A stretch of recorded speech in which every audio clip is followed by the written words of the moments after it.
오늘 아침 저희들에게 주신 은혜의 말씀은 빌립보서 4장 14절부터 20절까지의 말씀입니다.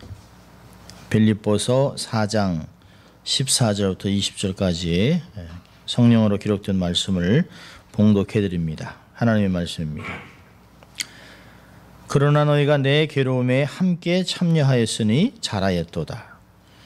빌립보 사람들아, 너희도 알거니와 복음의 시초에 내가 마게도냐를 떠날 때에 주고받는 내 일에 참여한 교회가 너희 외에 아무도 없었느니라.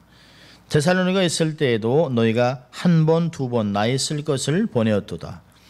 내가 선물을 구함이 아니요 오직 너희에게 유익하도록 과실이 번성하기를 구함이라. 내게는 모든 것이 있고 또 풍족한지라. 에바브로 편에 너희의 준 것을 받았으므로 내가 풍족하니 이는 받으실 만한 향기로운 제물이요 하나님을 기쁘시게 한 것이라. 나의 하나님이 그리스도 예수 안에서 영광 가운데 그 풍성한 대로 너의 모든 쓸 것을 채우시리라. 하나님 곧 우리 아버지께 세세뭉토록 영광을 돌릴지어다. 아멘. 하나님의 말씀이었습니다. Good morning. 네, 좋은 아침입니다. 롱 위켄드입니다. 롱 위켄드인데 참 잘 오셨습니다. 우리 양손을 좀 가슴에 얹고 한번 우리가 또 고백하죠. 우리는 어떤 사람인지. 나는 하나님의 특별한 사랑을 받은 사람이라. 두 번 하겠습니다. 나는 하나님의 특별한 사랑을 받은 사람이다. 나는 하나님의 특별한 사랑을 받은 사람이다. 믿습니까, 여러분? 예, 우리 한번 또 같이 고백해 보죠. 하나님을 기쁘시게, 예, 사람을 행복하게. 예. 우리가 이게 늘 외치고 살아갑니다. 그런데 우리가 행복하세요? 그러면 좀 대답하기가 그럼요 라고 하지만 속으로 돌아서서는 내가 정말 행복한가? 아니면 만족하세요? 그러면 질문이 뭘 물어보시는 건데요? 어떤 데서 만족하라는 건지 그런 삶을 살아가고 있습니다. 사실 우리가 삶을 살다 보면 우리가 갖고 있는 것 중에 반도 못 쓰고 살아간다는 걸 아실 거예요. 어떤 분이 이제 글을 써놨는데요. 우리가 사용하고 있는 셀폰, 아이폰 70%는 우리가 거의 쓰지 않는 거랍니다. 해봐야 찾는 거, 전화, 그다음에 기록, 그거 갖고 있는 그거의 70% 이상은 용도도 모르고 쓸 줄도 모른답니다. 컴퓨터도 마찬가지고요. 자동차 스피드는 어떻습니까? 자동차 스피드 막 300마일까지 올라가지만 그 자동차를 몰고 나와서 80마일 이상 달릴 수 있는 곳은 없습니다. 그런 걸 보면 자동차 스피드도 70%는 소용이 없는 거라는 거죠. 그러면서도 붕붕거리고 소리만 낼 뿐이지 그걸 가지고 프리에서 뭐 180마일로 달리는 차는 거의 없습니다. 우리 집에 있는 가구를 보거나 물건들을 보면 아마 여러분들이 갖고 계시는 그릇이나 이런 것, 칼이나 뭐 이런 많은 것들을 보면 여러분이 정말 사용하는 것은 그 중에 한 30% 정도밖에 안 된다고 합니다. 70%는 거의 그냥 장식용이든지 그냥 쌓여 있는 것이고 그냥 손님 한 분 오면 쓰고 요즘은 손님 와도 그런 것을 꺼내놔요. 그냥 일회용으로 쫙 깔아서 끝나면 싹 쓰레기 봉지에 담아서 버리죠. 그런 걸 보면 사실은 우리가 갖고 있는 것들이 그렇게 많음에도 불구하고 우리의 눈은 항상 어디죠? 세일이다. 50% 세일이래. 우리가 필요하지도 않은데 70% 세일이라면 일단 한번 사보고 싶은 또 새로운 것들을 갖고 싶은 마음들이 굉장히 많습니다. 그러니까 우리 마음에 늘 필요해. 저게 없어. 이건 꼭 사야 돼. 저건 남이 있다더라. 남들 다 쓴다던데 우리만 없네. 라고 하는 상대적인 빈곤감을 갖고 살아간다는 것이에요. 감사가 없어요. 기쁨이 없습니다. 만족이 없습니다. 우리가 이제 자녀를 양육하면서 자녀들이 만족함이 없는 모습들을 보면 좀 딱해요. 아니, 네가 뭐가 그렇게 부족해서 그러냐. 내 아버지의 마음, 이 부모의 마음이라는 게 참 대단한 것입니다. 옛날에 이면심 선교사님이라고 이제 돌아가셨는데요. 투르카나라고 하는 아프리카에서 아주 오지 중에 오지입니다. 쓰레기를 주워 먹는, 쓰레기에서 음식이 남은 거 있으면 그 변에서 나온 그 소화되지 않은 옥수수를 잘라내서 변해서 씻어 먹는 그런 아주 오지입니다. 오지. 조영규 목사님이 1호 선교사로 최고로 선교사로 하던 그 선교사님인데요. 얼마나 못 먹었으면 선교사님이 손으로 이렇게 잡으면 허리가 잡혀요. 뭐 지금은 하늘나라 가셨습니다만 이분이 가면 선교사님들이 뭐 마음이 계속 이렇게 부른다는 거죠. 막 거기서 홀로 살면서 이렇게 막 매달리고 그러는데 아이들이 한 번도 신발 사주세요, 옷 사주세요라고 얘기 안 한다는 거예요. 그런데 이 선교사님 마음에 어떤 마음이 들까요? 저 녀석들 신발을 줘야 될 텐데, 쟤들한테 공부할 수 있도록 노트장을 좀 줘야 할 텐데, 쟤들한테 먹을 걸 좀 줘야 될 때 난 그런 마음이 든다는 거죠. 그래서 문득 하나님이 그런 마음을 주셨대요. 네게 그런 마음이 들어? 나도 내가 구하지 않지만 내가 필요한 것들을 다 그렇게 준비하고 있단다. 그래서 그분이 얘기하는 거죠. 정말 나의 하나님이 나의 모든 쓸 것을 하나님의 영광 가운데 그리스도 안에서 풍족하게 채워주신다는 말을 자기가 너무 뼛속 깊이 느꼈다는 것이에요. 그러니까 생각만 해도 그냥 이렇게 고민만 해도 하나님이 벌써 턱턱 갖다 주시는, 그걸 보면서 그 오지 땅, 정말 물이 없어서 막 그냥 사람이 죽어가는 그 농사를 지을 수 없는 그 땅에서도 하나님은 너무나 완벽하신 하나님, 너무나 완벽하게 우리의 필요를 채워주셨던 하나님이라고 고백하던 간증들을 저는 기억합니다. 가끔 그분의 동영상이 이렇게 유튜브에 다니고 있어요. 얼마나 감동스러운지 몰라요. 여러분, 오늘 말씀의 제목이 19절에 있습니다. 풍성한 대로 너의 모든 쓸 것을 채우시리라. 하나님이 우리의 삶을 넉넉하게 채워줄 것이라고 하는 바울의 고백이 우리의 고백이 되고 결국은 우리의 선포가 되어야 된다라고 하는 말입니다. 우리만 만족하면 어떻게 해요? 다른 사람이 예수 그리스도를 믿을 때 여러분의 삶도 이렇게 부족함이 없는 풍성한 삶을 살게 될 것입니다. 예수를 믿어보세요라고 하는 그런 고백과 간증과 전도가 우리의 삶에서 나와야 된다라고 하는 것이죠. 자, 오늘 14절부터 20절까지 좀 내용이 참 많은 내용인데요. 사도 바울은 지난주에 우리가 봤던 대로 11절 12절에서 자기가 그렇게 고백했으면 나는 일체의 자족의 비밀을 배웠다. 가난하든 가난에 처하든 궁핍에 처하든 부유하든 또 내가 넉넉하든 어떤 상황이든지 나는 불평하고 원망하고 교만하고 그러지 않고 자족하는 법을 배웠다. 나는 늘 만족했다라고 얘기합니다. 그러니까 그 얘기는 뭐죠? 여러분들이 내게 헌금을 보내주지 않아도 나는 이미 자족할 줄 알아요.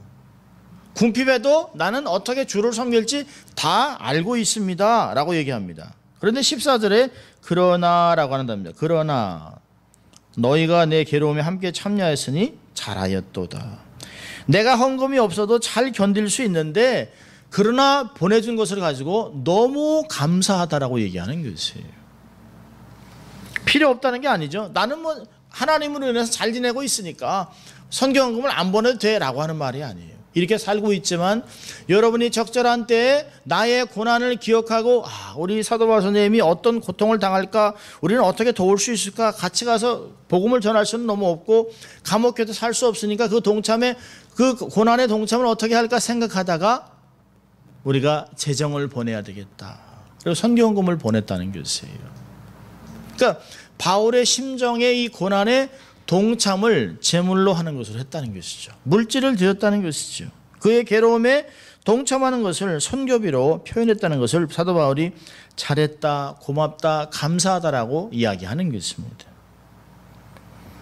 그리고 그걸로 끝나는 것이 아니에요. 14절에 그렇게 한 후에 15절 16절에는 이전에도 자기에게 이렇게 선교비를 보내준 것을 너무나 고맙다고 다 기억해내고 있습니다. 에바브로디를 통해서 적지 않은 헌금이 그에게 왔어요. 근데 이것은 이전에도 계속해서 보내주었던 헌금의 연속이라는 거죠. 그냥 한 번으로 한 것이 아니라 이전에도 계속해서 나를 도와준 교회는 여러분밖에 없어요 라고 하는 것이에요. 놀랍습니다. 빌립보 교회는 복음에 헌신했던 때부터 교회 설립 초기에 다른 교회들은 그렇게 하지 않았는데요. 바울에게 계속해서 그 선교비를 보냈습니다. 재정 지원을 계속 아끼지 않았어요. 오랫동안 보냈습니다. 굉장히 많은 교회들이 설립되고 많은 교회들이 세워졌지만 유독히 빌립보 교회만 지속적으로 선교 후원을 하고 후원금을 보내왔습니다. 주고받는 일에 참여했다는 것이에요. 여기 보니까 참 재밌잖아요. 15절에 주고받는 내 일에 참여한 교회. 여러분이 주고받는다라는 표현이 뭐냐면 그 고대 당시의 상업 거래용입니다. 영수증을 주고 영수증을 받고 돈을 받고 거래했다는 것이에요. 장부의 수입부와 지출부를 가리킵니다. 그러니까 빌립보 교회는 헌금을 주고 바울은 그것을 받고 상업 거래로 표현한 것입니다. 이건 뭐죠? 동업관계를 얘기하는 것이에요. 동업관계로 바울의 사역에 동업자로 동참을 했다는 것입니다. 그게 뭐죠? 선교는 빌립보 교회의 부르심과 사명이라고 하는 것이에요. 빌립보 교회는 바울이 데살로니가 3개월 정도 있을 때도 100마일 떨어진 곳에 헌금을 2번이나 보내준 적이 있다라고 이야기합니다. 자, 그러면서 17절 19절까지 이 선교 헌금이 주는 유익이 무엇인지, 헌금은 도대체 어떤 역할을 하는지, 그 결과를 무엇인가를 17, 18, 19절에 아주 자세하게 설명을 하고 있습니다. 자, 첫 번째로 헌금이 주는 유익이 뭘까요? 17절에 교회의 유익이라는 것이에요. 우리 17절 같이 읽습니다. 내가 선물을 구함이 아니요 오직 너희에게 유익하도록 과실이 번성하기를 구함이니라. 바울은 물질 문제에서 오해가 생기지 않도록 자신을 오해하지 말 것을 당부합니다. 내가 헌금을 요구하는 게 아니다. 11절에도 얘기한 것 같이 나는 헌금이 없어도 주 안에서 이 부족함을 넉넉히 극복하고 주를 섬길 수 있는 자속함이 있습니다. 결단코 제가 여러분에게 의지를 하고 여러분에게 이렇게 어떻게 돈을 계속 받기 위해서 이런 것이 아니라는 것을 잘 오해하지 말라고 이야기합니다. 여러분, 바울이 선교 헌금에 대해서 감사하고 있는 이유가 뭘까요? 교인들에게 돌아가는 유익을 알려주기 위한 것이에요. 이 선물을 구하는 것이 아니라 이 선물이 내게 옴으로 인해 주어지는 유익은 여러분에게 유익인데 그 유익은 과실이 번성해진다는 거예요. 그것을 알려주고 싶었던 것이에요. 너에게 유익하더라고 한 표현은 너의 구자를 위해서 for your account. 여러분이 하늘나라에 있는 여러분의 구자에 그 구자에 입금이 되면서 거기서 계속 이자가 늘어나고 물질이 늘어나고 액수가 늘어나고 증가가 되면서 이 엄청난 부를 거둘 수 있는 것을 내가 알려주려고 합니다라고 얘기하고 있습니다. 우리가 은행에 예금을 하면 시간이 지나면서 몇 퍼센트의 이자를 받게 되어 있습니다. 그러니까 헌금이라고 하는 것은 복음을 위해서 헌금을 하는 것은 영적으로 어카운트에 입금하는, 예를 들면 사도 바울이 했던 것 같이 하늘의 보좌에 하늘의 일에 하늘의 부를 쌓는 일이라고 얘기하고 있습니다. 그러니까 바울에게 선교헌금을 보내면 그들의 하늘 구좌 어카운트에 이익이 불어납니다. 여기서 번성한다라고 하는 헬라어 단어는 많아지고 풍성해지고 증가하고 결국에는 부자가 되는 최고의 인베스트먼트라고 얘기하고 있습니다. 그러니까 복음의 짐벌로의 헌금을 보내는 것 자체가 참 복입니다. 목사로서 교회가 연약하니까 우리가 최강순 선교사님한테 어려운 소식을 들어도 재물을 보지 못하는, 우리가 헌금을 보내지 못하는 마음은 참 굉장히 안타깝습니다. 내년에는 어떻게 해도 우리 적게라도 한 사람이 일부를 하든 오부를 하든 해서 그걸 어떻게 하든지 어카운트 하나 만들어서 100불이라도 보냈으면 좋겠다는 마음이 제 마음이 너무너무 간절해요. 왜요? 이것은 선교사님을 위로하는 것도 되지만 선교사님을 위로하면서 오히려 우리에게 엄청난 유익이 온다는 것이에요. 우리 어카운트, 그러니까 난가주 비전교회를 넘어서 비전교회에 속해 있는 모든 교인들의 삶의 어카운트에 하늘나라에 자꾸 보물이 쌓이게 된다라고 하는 것입니다. 우리가 하나님의 그 사역에, 선교 사역에 동업자가 되는 건 엄청난 일을 얘기하고 있습니다. 하나님 우리를 써주는 것이에요. 큰 영광이죠. 복음을 위해서 재정을 지원하는 것은 내 자신을 풍성하게 하는 것이라고 성경은 이야기합니다. 그러니까 바른 헌금은 영적인 구자의 원금과 이자를 증가시킨다는 아주 대단한 영적인 교리입니다. 참 보면 우리가 겉보기에는 우리가 주는 것 같잖아요. 그러나 실제적으로는 오히려 우리의 영적인 것이 늘어나는 배가 되는 것을 이야기하고 있습니다. 사실 이런 것은 최고의 놀라운 투자라고 하는 이런 성경에서 많은 것들을 다양하게 표현하고 있습니다. 잠언서 같으면 11장 25절에 이런 말을 합니다. 구제를 좋아하는 자는 풍족하여질 것이요 남을 윤택하게 하는 자는 윤택하여지리라. 심는 대로 거두는 것이에요. 또 잠언서 19장 17절은요. 가난한 자를 불쌍히 여기는 것은 여호와께 꼬이는 것이니 그 선행을 갚아주시리라. 하나님이 이거 다 기억하고 갚아준다는 것이에요. 고린도후서 9장 10절에도요.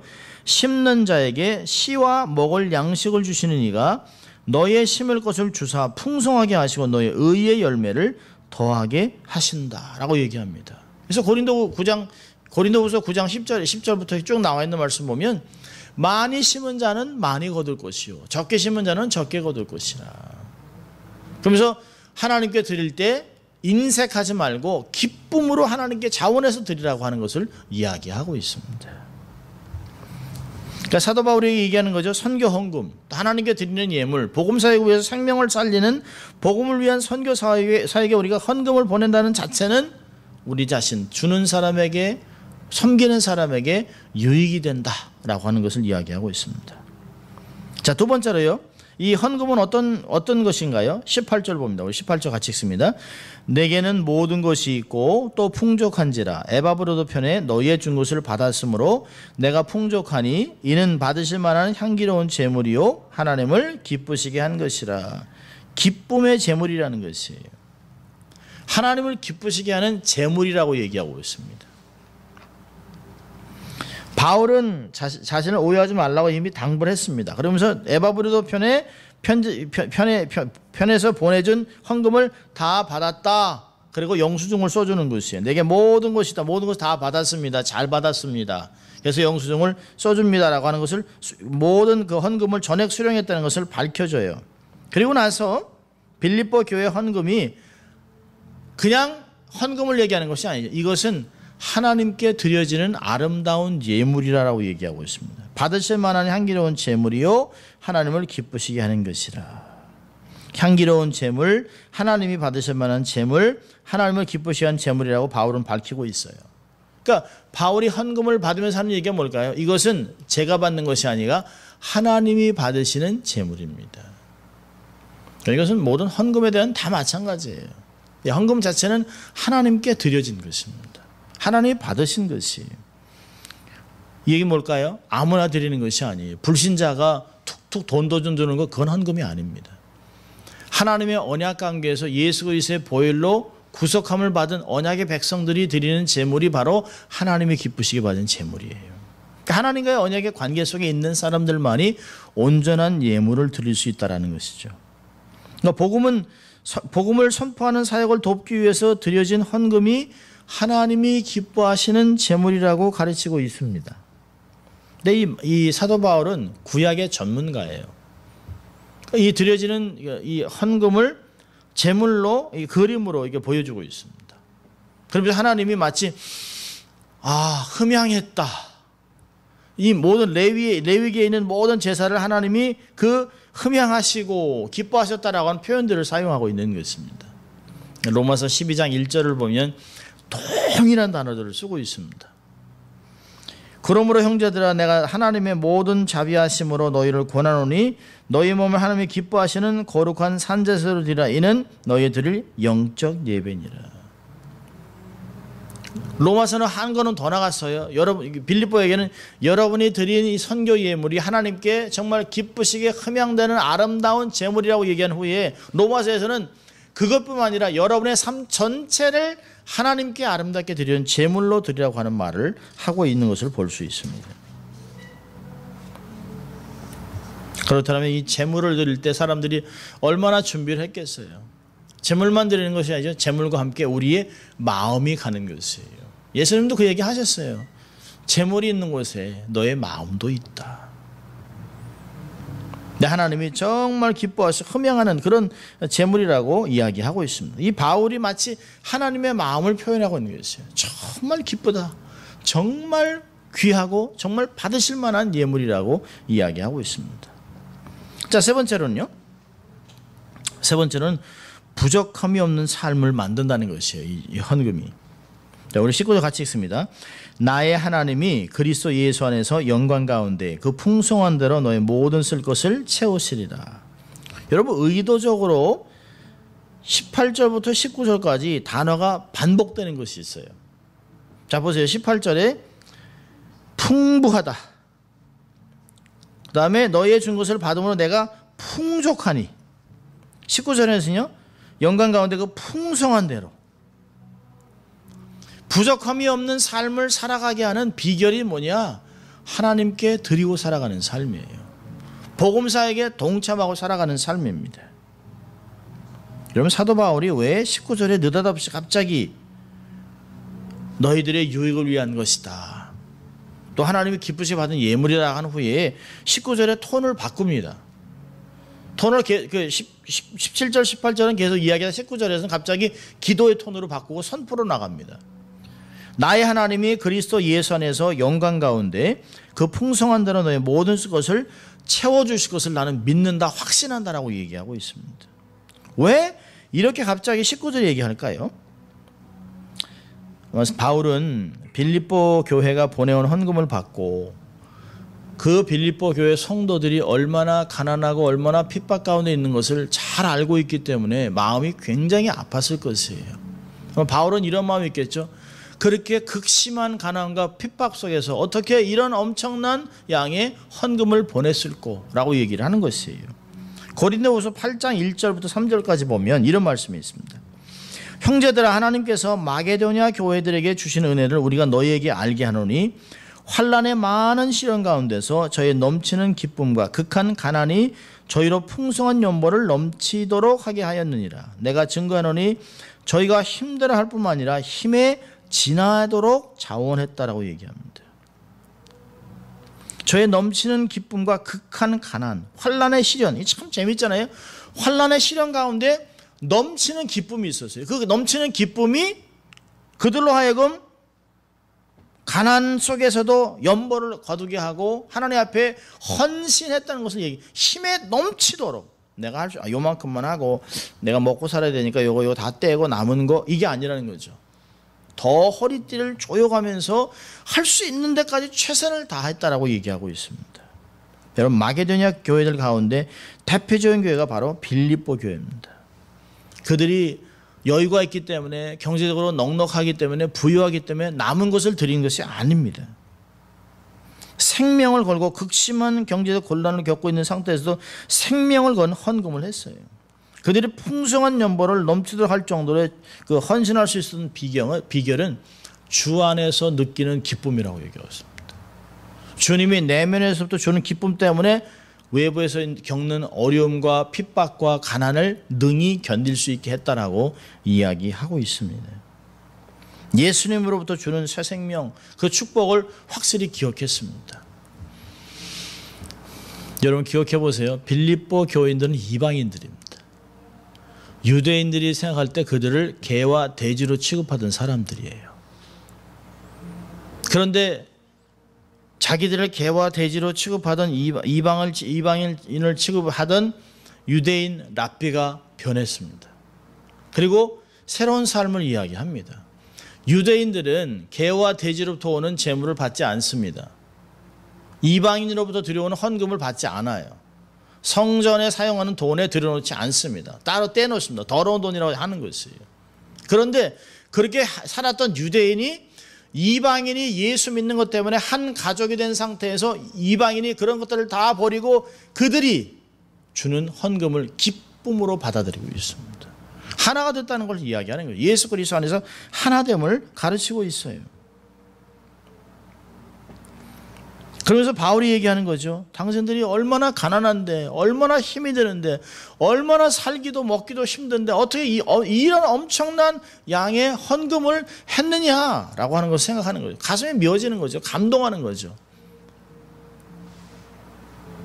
이렇게까지 안 해도 되는데. 그러면서 사도 바울이 그 안에서 너무 감사하기 때문에 나를 지금까지 만족을 시켜준 그 하나님, 지금까지 선교 사역을 다 할 수 있도록 모든 것을 공급하신 그 하나님이, 나의 하나님이, 내가 섬긴 하나님, 그 하나님이 여러분의 모든 필요를 다 채워줄 것이라고 얘기하고 있습니다. 참 재밌습니다. 영광 가운데서 풍성한 대로 모든 쓸 것을 이야기합니다.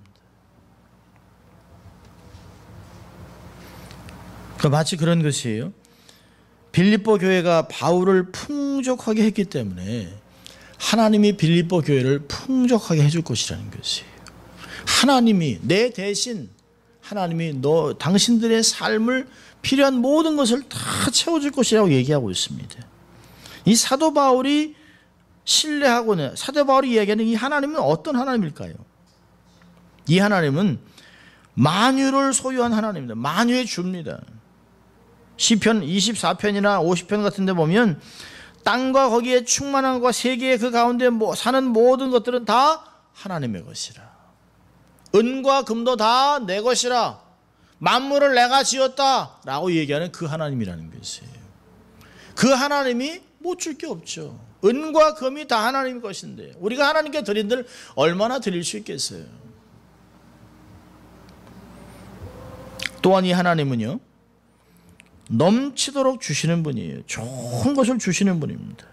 우리가 산상수훈을 볼 때도 마태복음 7장 11절에 그러잖아요. 너희가 악한 자라도 좋은 것으로 자식에게 줄 줄을 알거든 하물며 하늘에 계신 너희 아버지께서 구하는 자에게 좋은 것으로 주시지 않겠느냐. 당연히 좋은 걸 주신다는 것이에요. 여러분 에베소서 3장을 한번 볼까요? 우리가 빌립보서 전에 에베소서를 보면 에베소 3장 20절에 놀라운 말씀을 하고 있습니다.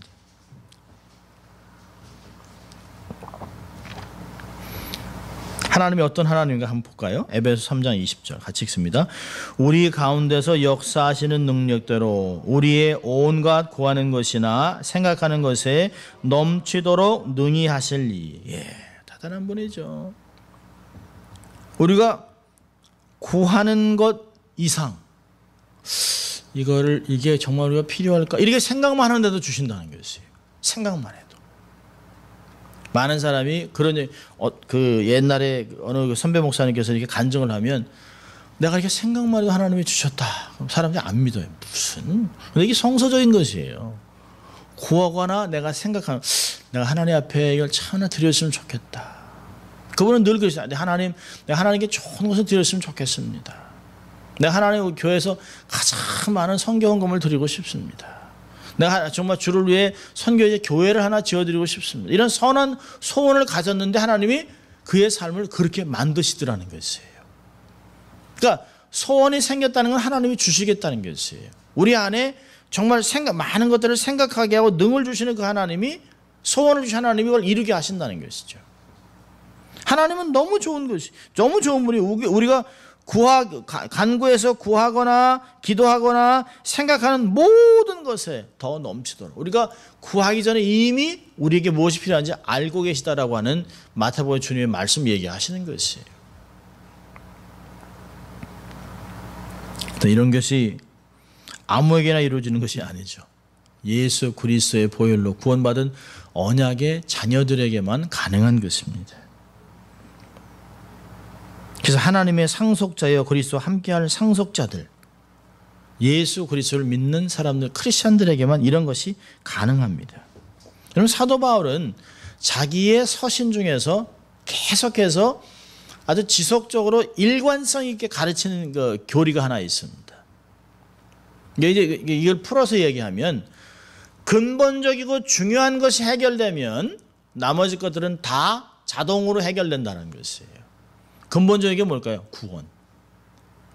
구원의 문제가 해결돼서 신분이 바뀌면 먹고 사는 것, 의식주, 모든 것은 당연히 다 하나님이 해결하신다는 것이에요. 자, 로마서 5장 8절을 한번 비교해 보면 로마서 5장 10절에 이런 말씀이 있습니다. 곧 우리가 원수 되었을 때에 그 아들의 죽으심으로 말미암아 하나님으로 더불어 화목되었은즉 화목된 자로서는 더욱 그의 사주심을 인하여 구원을 얻을 것이니라. 원수가 구원을 받은 하나님의 백성이 됐습니다. 그래서 8장 32절에 가면 놀라운 말씀을 합니다. 자기 아들을 아끼지 아니하시고 우리 모든 사람을 위하여 내어주시니가 어찌 그 아들과 함께 모든 것을 우리에게 은사로 주시지 아니하겠느냐. 하나님이 원수된 자를 아들 예수 그리스도를 십자가에 내주면서 우리를 구속하시고 우리를 자녀로 삼았다면 이 모든 것 아들을 줬는데 뭘 못 주겠냐는 것이에요. 근데요, 빌립보에서도 똑같은 얘기를 합니다. 똑같은 논리를 얘기를 해요. 자, 1장 6절에 뭐라 하십니까? 빌립보서 1장 6절에 이렇게 합니다. 너희 속에 착한 일을 시작하신 이가 그리스도 예수의 날까지 이루실 줄을 우리가 확신하노라. 하나님이 우리 안에서 구원이라는 엄청난 큰 일을 하셨는데, 그리고 4장 19절 읽는 거예요. 4장 19절. 나의 하나님이 그리스도 예수 안에서 영광 가운데 그 풍성한 대로 너의 모든 쓸 것을 채우시리라. 당연한 것이죠. 이게 사도 바울의 일관성 있는 논리예요. 하나님이 아들 예수 그리스도를 십자가에 내주시고 우리를 구원하시고 이방인에서 택한 백성으로 언약에 밖에 있는 사람을 언약의 백성으로, 하나님의 약속과는 전혀 상관이 없는 사람을 언약의 자녀로 상속자로 삼으셨는데, 그들 위해서 아들 예수 그리스도를 주셨다면 먹고 사는 것, 입는 것, 의식주 전부 다 채워주시겠다는 것이에요. 믿을 수 있기를 바랍니다. 우리에게 아들 예수 그리스도 주셨는데 뭘 안 주시겠어요. 당연하다는 것이에요. 당연하다는 것이. 이 논리가 계속해서 바울의 서신에 계속해서 등장합니다.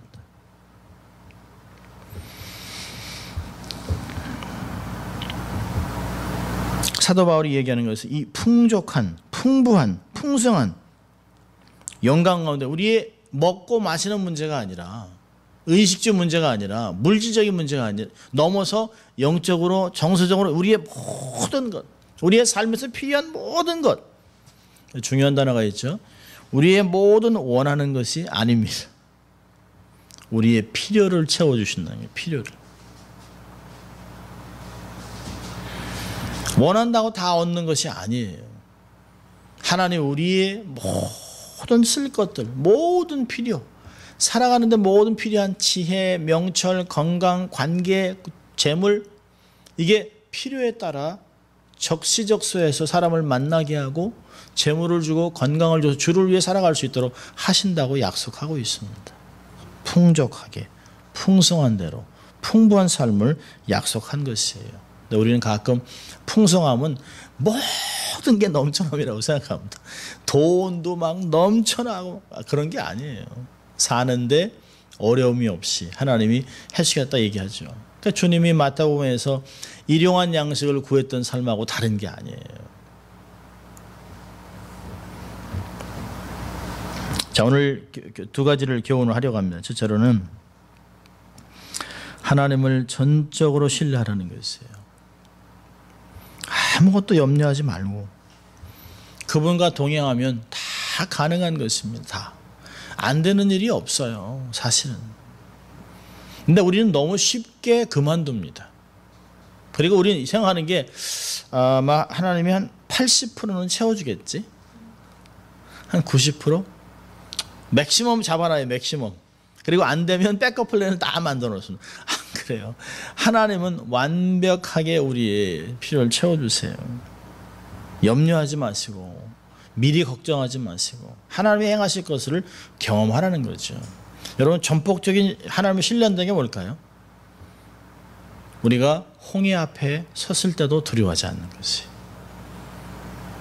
홍해가 갈라질 것을 믿는 것이에요. 뒤에서 원수가 쫓아오고 양쪽에 산이 막혀서 사면 초가가 됐어도 하나님이 하실 것을 기다리는 거예요. 너희는 잠잠히 여호와가 하나님 됨을 보라 라고 얘기하지 않습니까?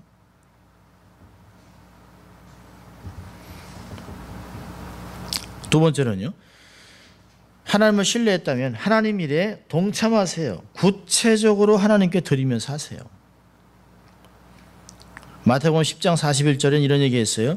선지자의 이름으로 선지자를 영접하는 자는 선지자의 상을 받을 것이요, 의인의 이름으로 의인을 영접하는 자는 의인의 상을 받을 것이요. 선교사를 정말 선교사로 영접하고 선교사를 도우면 우리는 선교사의 상을 받는 것이에요. 그래서 보내는 선교사, 가는 선교사가, 후원하는 선교사가 동일한 상급을 받는 것이에요. 결코 쉬운 일이 아닙니다.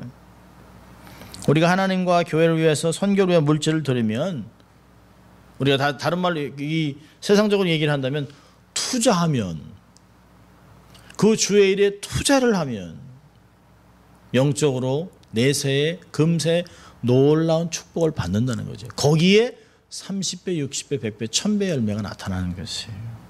정말 놀라운 결과를 맞게 되는 것이죠.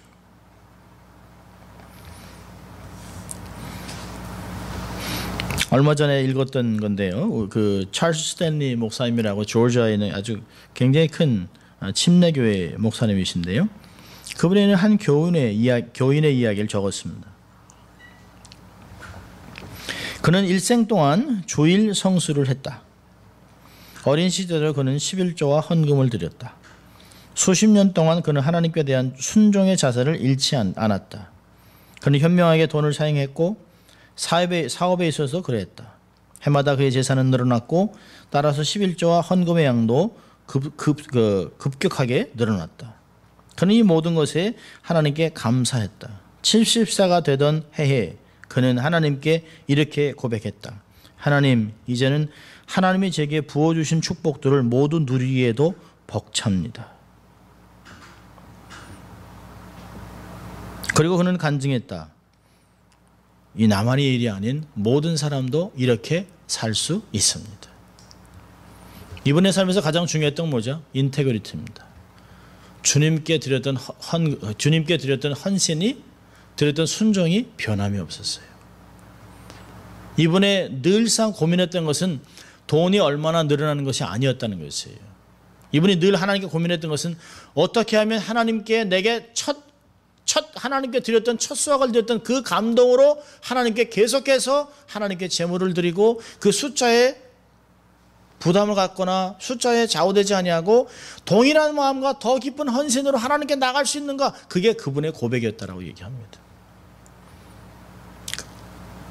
마태복음 6장 33절에 하나님의 나라와 의를 먼저 구했던 그에게 필요한 모든 것을 공급했다는 것이죠. 그 놀라운 삶의 또 하나는, 그는 수입은 하나님이 결정하시고 내가 할 수 있는 것은 지출만은 결정한다고 해서 지출. 그렇지? 버는 건 하나님이 하시는 것이니까.